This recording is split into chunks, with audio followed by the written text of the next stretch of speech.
Alright, what's good everyone? Welcome back to another video. In this video, I'm going to be reviewing the S24 Ultra and talking about how it's been using this phone over the last year. So let's get into it. So the S24 Ultra is an amazing phone. I actually think it's a really good deal that you can get in 2025. I think it's so good that in fact, I got this phone for my wife not too long ago, probably like last month, to use in 2025. And this has probably been the most powerful phone that she has actually daily driven. You know, I always have her switching phones because of different things, getting her to try different phones like the Z Fold 6 last year. But I settled on the S24 Ultra for her because I feel like it's the best bang for her buck, the best all-arounder phone with the most power that she can get for, you know, a decent price. This is what I got for my wife, and she's been using it for the last like month or two. And I think she genuinely enjoys the phone. It is a bit heavier than what she's used to with the C Flip series, and you know, she used the Nothing Phone 2A for a little bit, so it's a little bit heavier than those phones, but I think she's been having a good experience. The battery life has been really good for her, you know, getting around 6 hours of screen on time or more, and she's playing games, she's video editing. She video edits for me sometimes on this phone, and that's one of the reasons why we got her a flagship. She video edits, she takes pictures randomly sometimes, plays games, you know, watches YouTube videos, multitasks, all that stuff, and battery life has been good for her. Build quality, I mean, this phone has some nicks and knacks and dents and some slight scratches and stuff, but this phone is a tank. You know, it's not the newest flagship that Samsung has, but it is a tank and it can take a hit for sure. She does use it in a case, but sometimes she doesn't, and you know, my daughter get a hold of it sometimes, but we're definitely not scared of this phone breaking, especially with the screen protector on it. So durability has been really good as well, and I've used multiple S24 Ultras last year, and when I had them, I used them without a screen protector, without a case, because it was just that good. And the screen was just a very big highlight for me with the anti-reflection and also the durability of the screen. Like, I feel like most other phones, when I use them for a little bit, even like after a week without a screen protector, they just develop scratches. But with the S24 Ultra last year, I didn't get any scratches after like months and months of using them without screen protectors. So the screen is really durable in my experience. I know some people, they have scratches, they get cracks and stuff like that, but in my experience, it has been really durable. But we put a screen protector on it just to give her a little bit more extra protection with the phone, and you know, the potential that she could break it. So we put that on for a safety measure.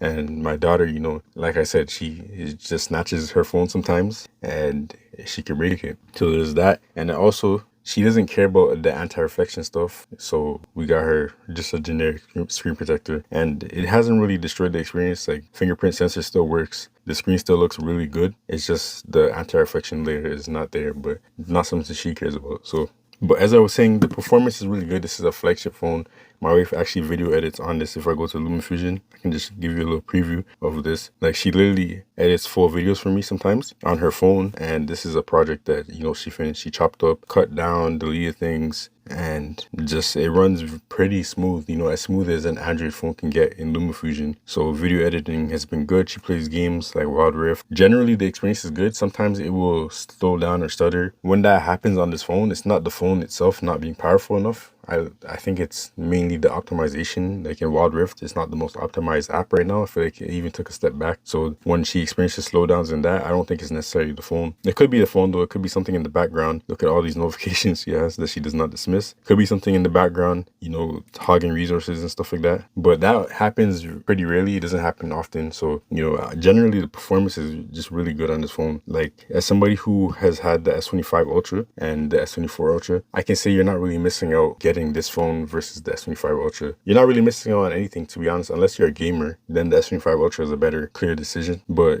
the S24 Ultra, just such an amazing device, and it's only coming down in price. And this has 7 years of software support, so it's already been 1 year, so it has 6 more years of Samsung supporting it, updating it, and stuff like that. This is a long-term phone, and you know, I think it will stand the test of time because of how powerful the chip is, because of the specs. It's just a really good device that can last you a very long time. I confidently think this can last you the next 6 to 7 years. So that's that. And then also, speaking about what you get versus the S25 Ultra, this is the Bluetooth S Pen. You know, the S25 Ultra does not have this anymore. So as you see, I can do gestures without touching the screen to do different things on this phone.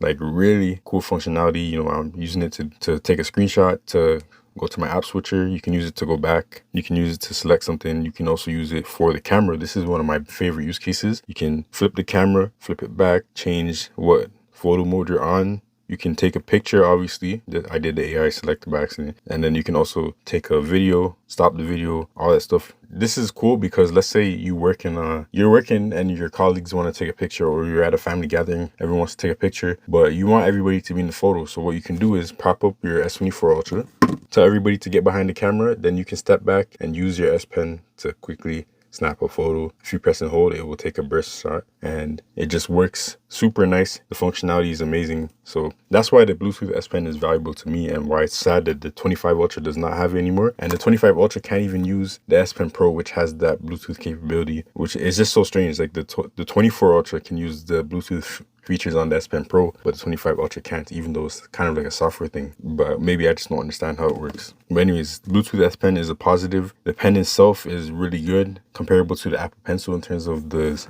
latency, the smoothness, the sensitivity of the tilt and the pressure. And then just using it is a really good experience. Double tap to open up a quick notes and, you know, write your heart away, you know, take notes, jot down things, express yourself, draw, color. You can do all that stuff on this phone, and the screen is huge. So, you know, you might think like, oh, it's a small screen, why would you want to use a pen, a stylus? But the screen is pretty big, and especially if you turn it like this, horizontal, then you can actually like write, and you can move it down because it's digital, right? So the space is kind of infinite. So yeah, the S Pen experience is good. I thoroughly enjoy it whenever I use this phone. And the fact that you can easily sign documents, you can easily, you know, edit PDFs, you can easily edit photos, like just using this S Pen is really good.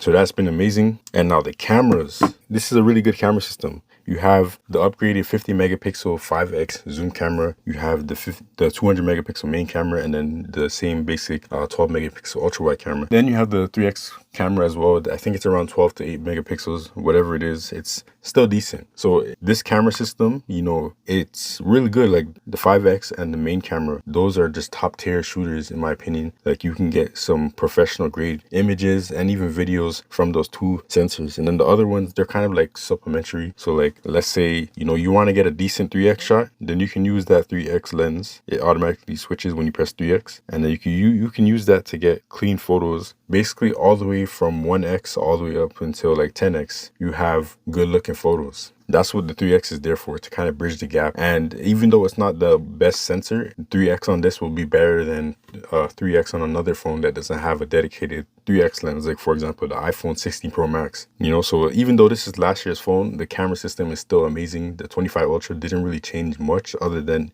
upgrading the ultra wide camera on it, and even still the ultra wide camera on this is still really good. So you're not really missing out on too much. Like I genuinely believe this is probably one of the best deals you can get for buying a smartphone in 2025, just because of how good it is. Like it has everything you need: battery life, it has the power, it has the pro camera system, it has all the software features, because this is a recent Samsung phone that will be updated for the next 6 years. So it's gonna get the latest software updates, even if it doesn't have it right now.